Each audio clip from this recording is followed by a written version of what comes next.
So last week, the Chargers concluded their 3-day mandatory mini camp, and now they're going to have about 5 weeks before returning to the Bowl. Here are the biggest takeaways from mini camp. The first one being depth. So here's what Jim Harbaugh had to say about it. Quote, "The competitive waters are so heated as it stands now to get 53.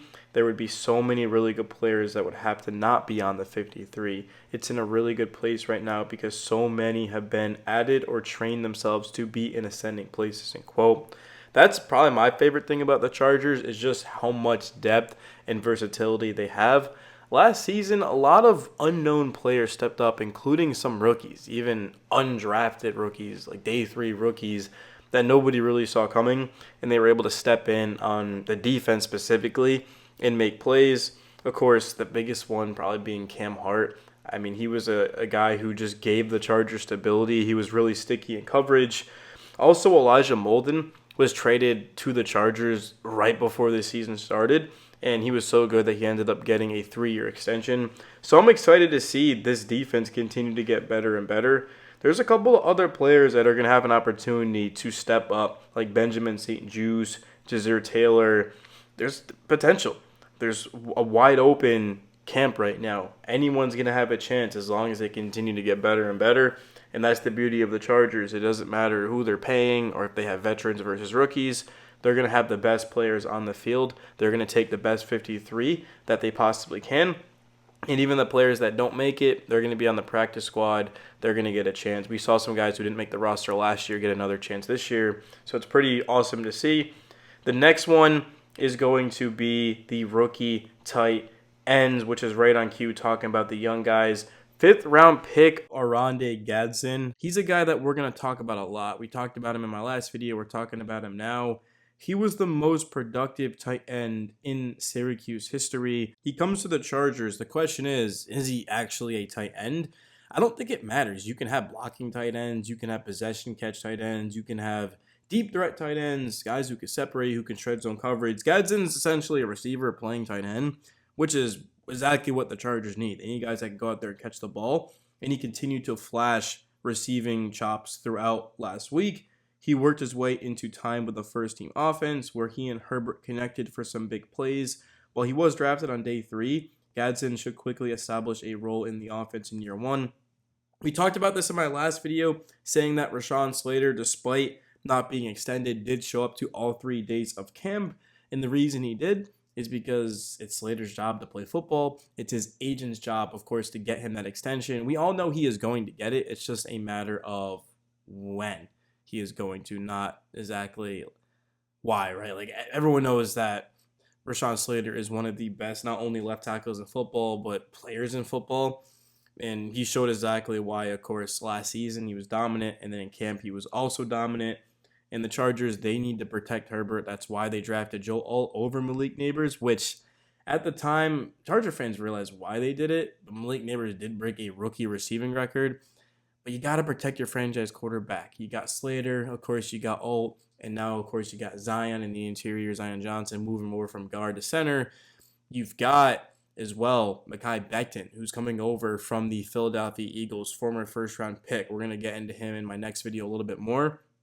And then the final spot, that's going to be the question, because Bradley Bozeman is expected to get that left guard spot. It's just funny because he was a center and Zion was a left guard. They just swapped positions. But that's why exactly they are winning the competition for the starting offensive line spots, because if you can play both positions, you're way more valuable, especially in the interior. And that's exactly what Greg Roman said to the media, is that it's just so important to be able to play multiple positions on the offensive line. So I can kind of see why. And also their competition isn't that great. Like Andre James was let go by the Raiders, Jamari Sawyer, Trey Pipkins III. There's not a lot of competition there. And the Chargers didn't draft anyone, so it's really not surprising. But I do think the addition of Becton will be able to transform the interior of the line. He was actually pretty solid with the Eagles, and now he's with the Chargers. 2 teams that, of course, are going to try to run the ball a ton with Amari Hampton and Saquon Barkley. And then in terms of the defensive line, it's going to be a committee. No more Poona Ford, no more Morgan Fox. They lost them to the Rams and the Falcons. So now all of a sudden, you've got to get creative. You re-signed Taylor Tart. You signed Deshaun Hand. You, of course, added in Naquan Jones, and then Jamari Caldwell, who was a third-round pick, who they really like. So I'm looking at the Chargers defensive line, and it's going to be a committee. They're going to rotate guys in. And you could make an argument that the defensive line is going to be better this year than it was last year just because they've got a lot of different guys to throw and they're going to be fresh. Also, you could make the argument that Puna Ford was one of the best players on the team, so how is that true? I don't know. We'll have to wait and see. According to Jesse Minter, who runs the defense for the Chargers, he believes it's going to be better, but time will tell. And this is unsurprising. Derwin James made a ton of plays in mandatory camp. He was an All-Pro last season. The reason that we saw James play so well is because it's Derwin James, but also he was closer to the line of scrimmage. He is predominantly going to continue to play in that role, but he's also going to spend time as the nickel. The Chargers are, I'm not going to say loaded at defensive back, but they have a lot of guys that they can trust. But we will see Derwin James playing in the nickel. There's no question about it. He'll move around. And then the last thing that I want to talk about, oh wait, by the way, James did pick off Trey Lance. Trey Lance is pretty bad. I thought that was kind of interesting. It was intended for Willie Snead. That was actually on day 3, which was the final day of the mandatory camp, which was pretty interesting. And I decided to come up with the 3 best budget beasts, if you want to call it that, for the Chargers. And I decided to go with Elijah Molden at number 1. He's got a cap hit of $3.66 million. Again, guys, he was traded from the Titans like right before the season started. And because James was playing closer to the line of scrimmage, we got to see Molden play deep. And man, was he good. 7 passes defended. He also had a career high in tackles with 75, interceptions with 3. And he got that 3-year contract extension. Second, I'm going to go with Mekhi Becton. I mean, $7.32 million cap hit. Might seem like a big chunk. But at the same time, he's coming off of the best season of his career. And if he ends up having a breakout season and emerging as a star, the Chargers are going to be in the Super Bowl conversation. That's how big of an impact he's going to make on the offensive line. They've already got Alt and they've got Slater. Imagine Becton being that prospect we anticipated him to be. It's going to be massive. I'm going to put him at number 2.